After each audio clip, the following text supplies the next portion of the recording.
Pays Basque. Stéphane Claverie. Ici Matin. Aujourd'hui, c'est la première de la pièce de théâtre Il était une fois au Pays Basque, à l'espace culturel Bidéac à Saint-Palais. Ça va se passer ce soir à 20h30. Une action qui se situe dans les années 60, dans la cité balnéaire de Biarritz, où se pratique la chasse à la baleine. On a l'auteur de la pièce avec nous ce matin. Bonjour Pierre Bordet. Oui, bonjour. C'est vous qui avez écrit Il était une fois au Pays Basque. Nous sommes au XVIe siècle, hein, à peu près, à Biarritz, c'est ça? Non, c'est les années 60. Les années 60. Alors, c'est la chasse à la baleine qui remonte aux années, qui remonte au XVIe siècle. C'est pas la pièce. J'avance un peu tout. Les années 60 à Biarritz. Et c'est l'histoire de, vous allez nous le raconter, mais d'un brigadier parisien des douanes qui va arriver et qui va un peu remuer tout ça, je crois. Hein, c'est ça? Voilà. L'histoire, c'est les temps pesetas. C'est-à-dire que c'était les pêcheurs du port de Biarritz qui allaient acheter au large le thon aux Espagnols et le revendaient sous le manteau aux conserveries de Saint-Lodulus moins cher.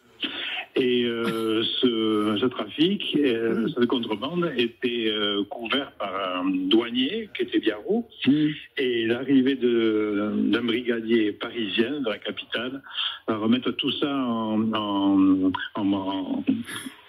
branle. Et donc tout le port, le petit monde du bord des pêcheurs va se lier contre ce brigadier pour arrêter cette histoire. Alors c'est une comédie quand même, Pierre. Je le lisais tout à l'heure à 7h, à mi-chemin entre ce qu'on connaît de Pagnol et puis un peu les gendarmes de Saint-Tropez, c'est ça? Oui, c'était une comédie, c'est rien que pour rire, oui, bien sûr.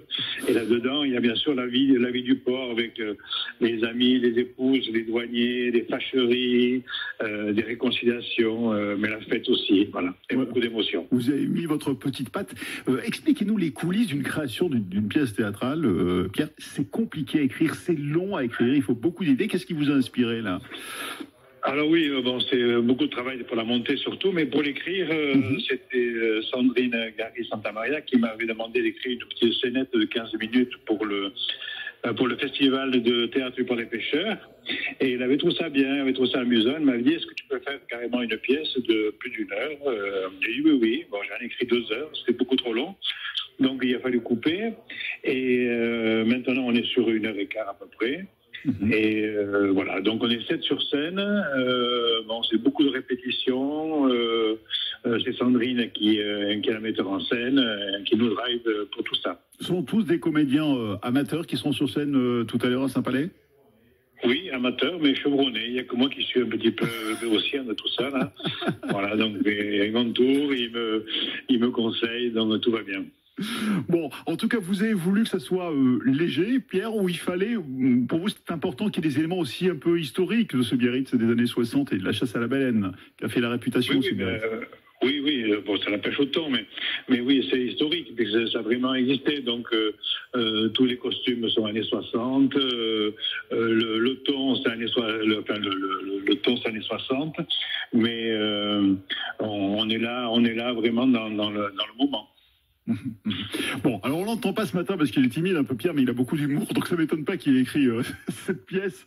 À retrouver donc ce soir à l'espace culturel Bidéac de Saint-Palais. Il était une fois au Pays Basque. Comment ça se passe pour les places? On vient comme ça spontanément? Il vaut mieux réserver avant, Pierre? Oui, il y a des réservations, mais l'accès est gratuit. C'est à 20h30, donc il n'y a pas de problème. Très bien, 20h30 donc à l'espace culturel Bidéac ce soir à Saint-Palais. Merci Pierre Bordet et rendez-vous ce soir sur scène. On viendra apprécier la prestation ce soir. Hein. Oui, venez rire et sourire avec nous. À bientôt Pierre, merci, bonne journée, au revoir, merci. Ici, vous écoutez Ici Pays Basque. Quand il y avait ce grand critérium cycliste pendant la fête de Bayonne, les vieux Bayonnais ont couru